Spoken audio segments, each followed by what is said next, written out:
Hi, my name is Scott Lilly.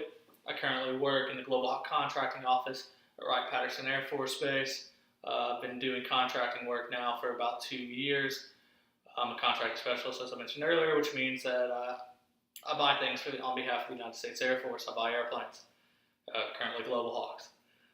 So today we'll discuss an organizational change that didn't quite have the desired outcomes that we were looking for, that the organization was looking for. So in this case, what the organization wanted to do was to move us from a physical contract file to an electronic contract file.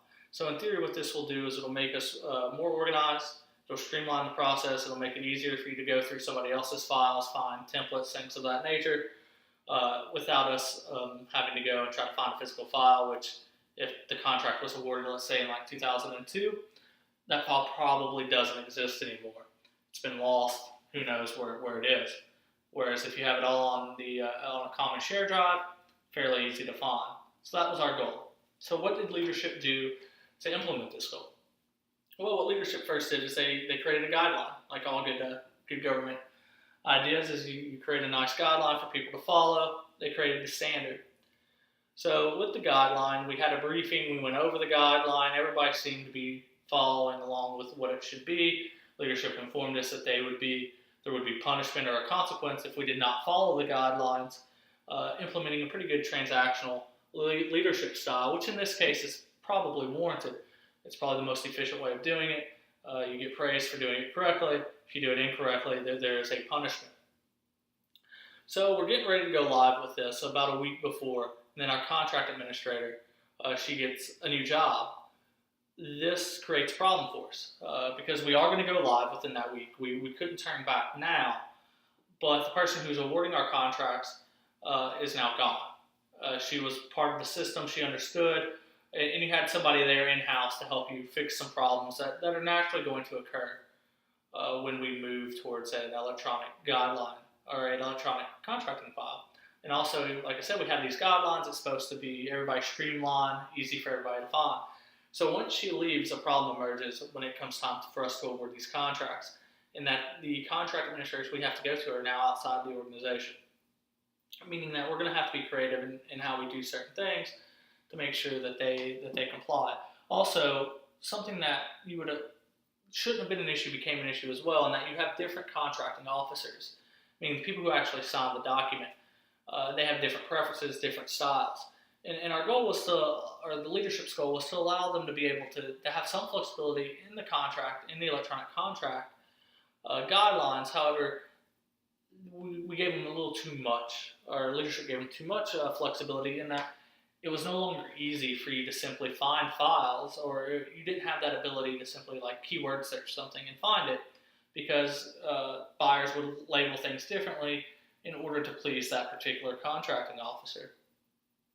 Also, the electronic files, when we first started, when they first implemented, nobody really knew where to keep a working file, if you will, a file that you were currently working on. It wasn't ready for review, nor had it been awarded. Could you just save that to your desktop? Well, if I save it to my desktop or to my personal file, that means nobody else has access to it. So if I'm out of town, or if I leave the office and we weren't quite at that stage to award, you wouldn't be able to look at it. And those were the issues that were first noticed when we first started going with it, and that had to be rectified. Also, because we allowed this flexibility, leadership really couldn't enforce the guidelines. They also weren't really reviewing the work to make sure we were complying with the guidelines, which led to other problems. So what should have been a fairly streamlined process in which I could look at anybody's contracts that I wanted. I should be able to find whatever I wanted. Now, we weren't sure where people were saving them.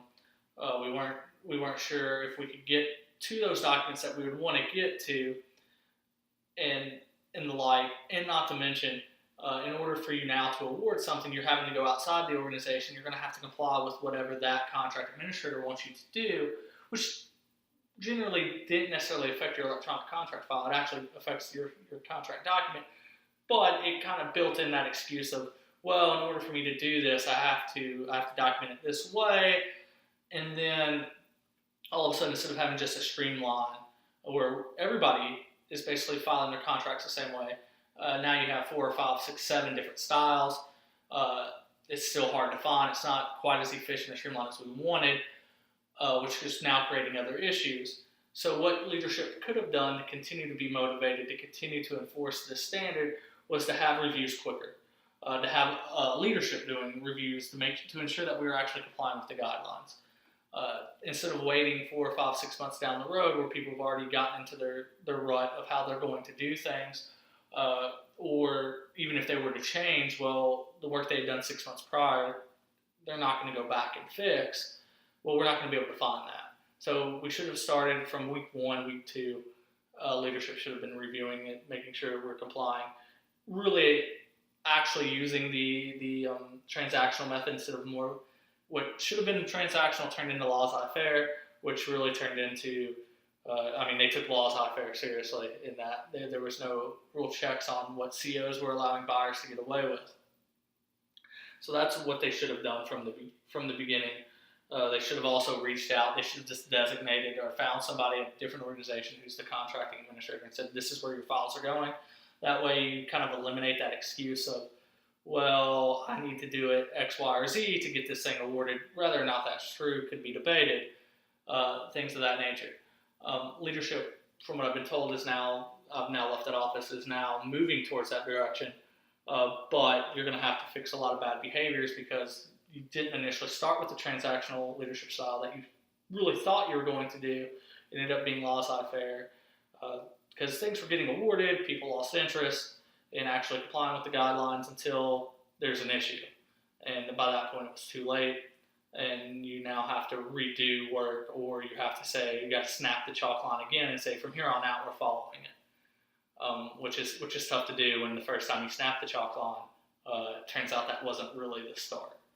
But from what I've been told, leadership is now moving towards the direction of being a more transactional style of, this is what we're going to do, here's the standard. If you don't do it, there will be a consequence. If you do it, however, you will be awarded or you will be praised. And that's my video. Thank you.